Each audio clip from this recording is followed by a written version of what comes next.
Is the way you think costing you money, right? Today we're going to talk about your financial mindset, and you may think that you're doing the right things and thinking about things and how to save money, and this is all the right things for you to be doing, but maybe it's actually costing you money.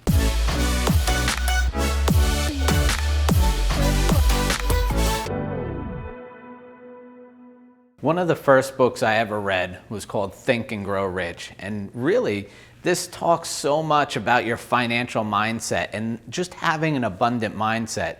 Really, I think maybe they should have titled it Think Big and Grow Rich, right? Because when we're talking about thinking big, we're in an abundance mindset where if we're looking to save money, we're having a small thinking. We're thinking in scarcity. And being in scarcity can really stifle your growth. When you're worried about, am I saving every last penny that I should be saving? Are you really doing the right things? Are you going to have the mindset to deploy the capital when you need to deploy it that will help you grow?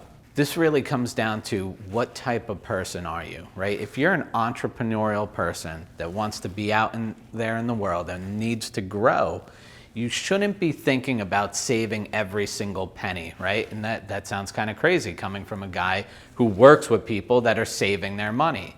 But it's true, right? You should be investing in yourself and in your business to grow. And you shouldn't be scared about the money that you're spending today and making sure that you're saving every last penny. But if you're not entrepreneurial, right? Could this still be a problem for you? Well, if you're worried about, hey, I'm spending money on the cleaner and I'm spending money here and I'm going out and doing this, right?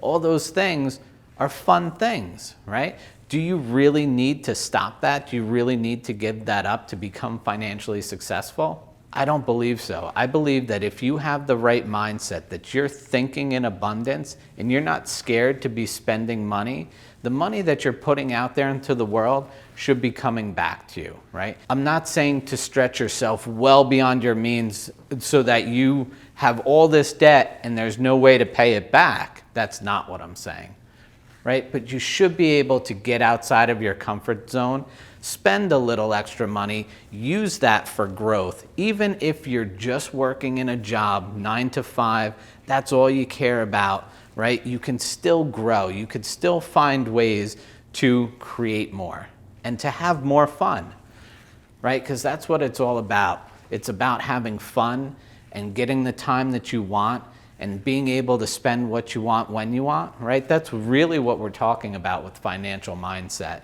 Stop thinking scarcity. Stop thinking that, oh my God, I can't spend this. I can't do this. I can't do that, right? Stop with that mindset because it's costing you. If you think that clipping every single coupon and making sure that you're getting the best deal on everything is going to make you rich, you can't save your way into prosperity. That's really what it's all about. You need to think big and start putting it out there that you can accomplish the things that you want to accomplish, because that's what's really important here, folks, right? We want to get out there in the world. We want to be able to serve and contribute. And if we're stuck here in scarcity and we're scared to make that next step, you're never going to be able to do what you want to do in life. Hey, Rob Gill from the Money Minute.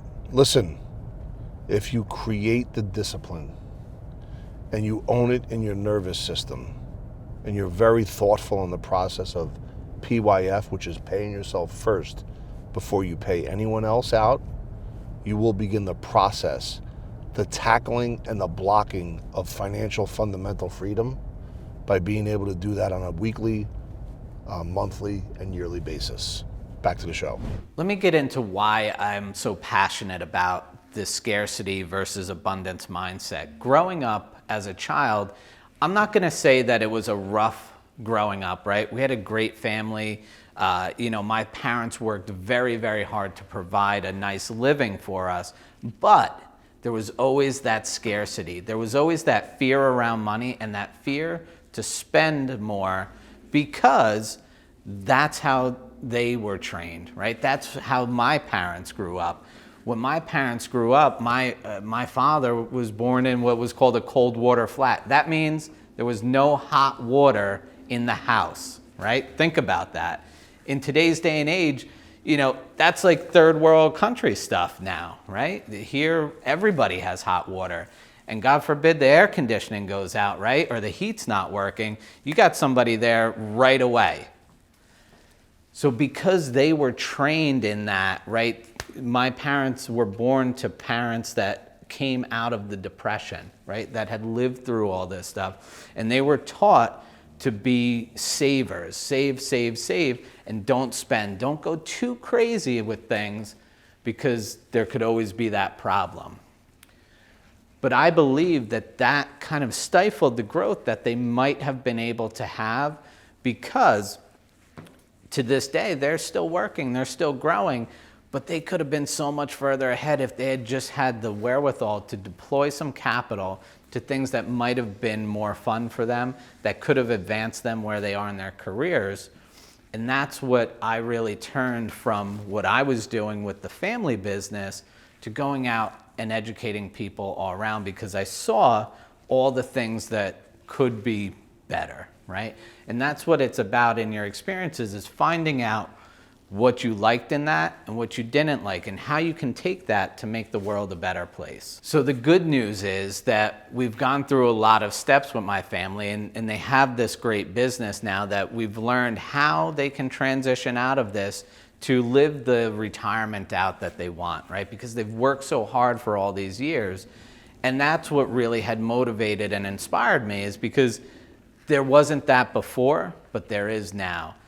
And so the moral of this story is that you can make that change. If you get out of that scarcity mindset, right, you can build into a mindset of abundance, and that will help you grow and build and have more money than you could ever imagine. It's time to take that next step. Get out of scarcity, get into the abundance mindset. What we've created here at Epic is a game plan for you, right? So click the link below. You'll get free access to one of our team members, and they will help customize this game plan for you.